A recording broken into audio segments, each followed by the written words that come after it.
Welcome back to some new r/PettyRevenge stories, where people share small victories over those who wronged them. I hope you had a great day. The first story is called Work Bully. A couple of years back, when I was 21, I was working the counter at a store that also did servicing.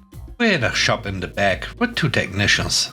I'll start by saying that I am someone who can take most teasing and doesn't have a hard time getting along with people. But there's only so much a person can take until you reach a breaking point.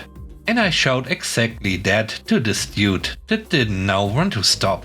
He was your classic 8-year-old mind in a grown man's body.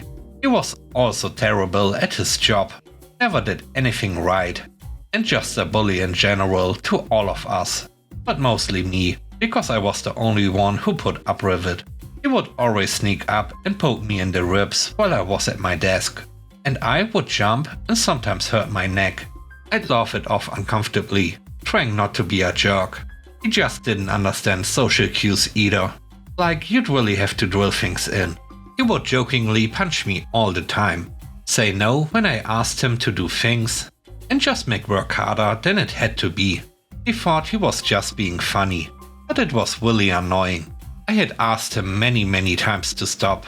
Nothing. I told him to grow up one time and stop touching me all the time when I was in a bad mood.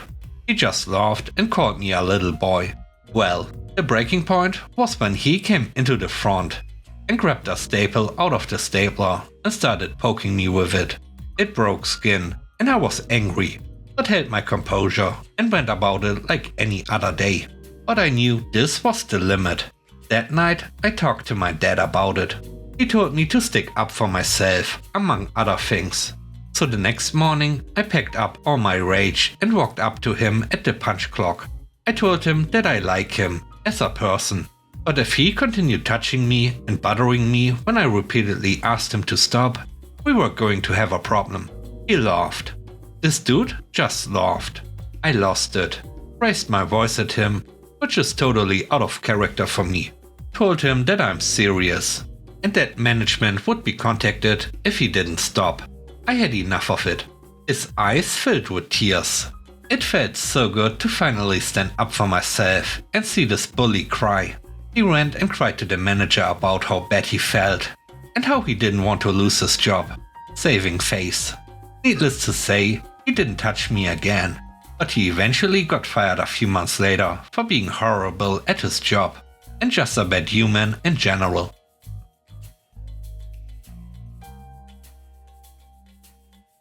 The next story is called Not My Tickets. From 2018 to 2022, I was a consistently broke pizza delivery guy. My common method for vehicles was to buy cars for under $1,000, do minor repairs, and drive them for 3 to 6 months until they were done. I'd make 10 times on the car and would wash repeat. Did this probably 7 or 8 times over the years.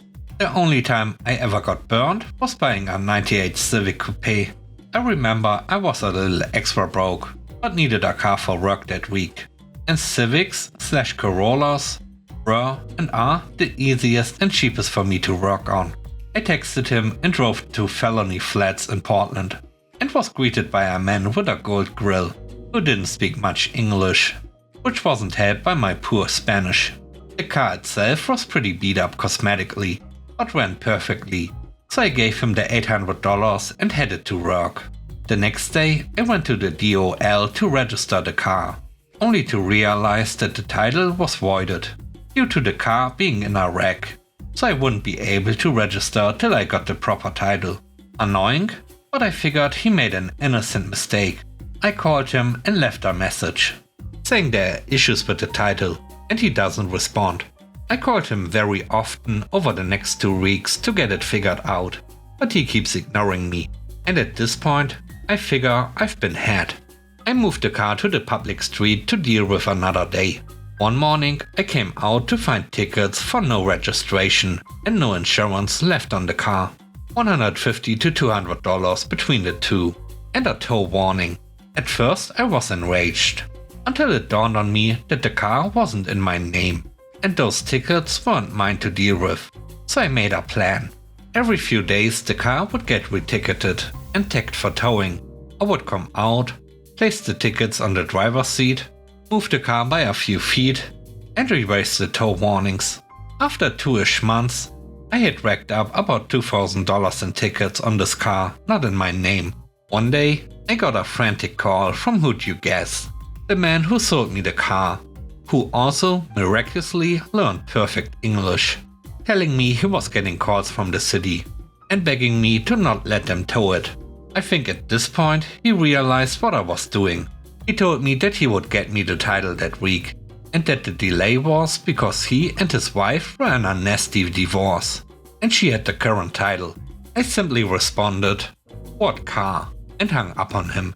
As I was leaving my apartment, I saw the cops there, getting ready to load it on the tow truck, and decided to let it go, in case the former owner came looking for it.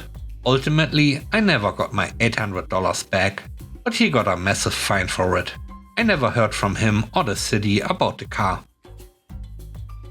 The third story is called Call the Cable Company. A few years ago, some of my family rented an Airbnb for the weekend in a resort town during the off-season. We were just going to hang out, go to a few spots that stayed open during the winter, and so on. No big deal. What was a big deal at the time was that I needed internet access, which was supposedly included. Cable internet. I had a foreign mobile phone, so using that wasn't an option. Anyway, it didn't work, so we called the person that rented it to us, and after blowing us off multiple times, he said, "Call the cable company," and left it at that and wouldn't answer us again. Seriously, for a weekend stay? And we don't own the place. You expect us to call the internet provider, come out there on a weekend, and troubleshoot this? The issue was the Wi-Fi password being incorrect, not the actual connection, which was obvious to me. Knowing that I needed the internet and the renter wasn't going to help, I simply reset the router to the default settings and changed everything. With the Wi-Fi now called Call the Cable Company, along with a snarky password. We were insignificant since we were there in the off-season, but I guarantee you that someone, maybe the cable company, had to come out there to fix it. And the owner spent a lot more on that than just telling us the correct password. Petty, but it felt good. The last story is called No Job for Her. I'm a nurse manager at a hospital. This lady, Bianca, called the hospital looking for a job, and the call was forwarded to me. The lady asked if we were hiring and gave me her name and phone number. She said she goes by Bianca, but her name is something else. She's been calling here a couple of times a day and wanted to come to the hospital in person to leave her resume. I tell her to apply online, and I gave her the link. She does, and so I look at her resume and noticed her name sounded familiar, but I didn't think too much of it. I looked up her license, and she was a red flag, so I rejected her application. The next day, she came in person, wanting to meet me.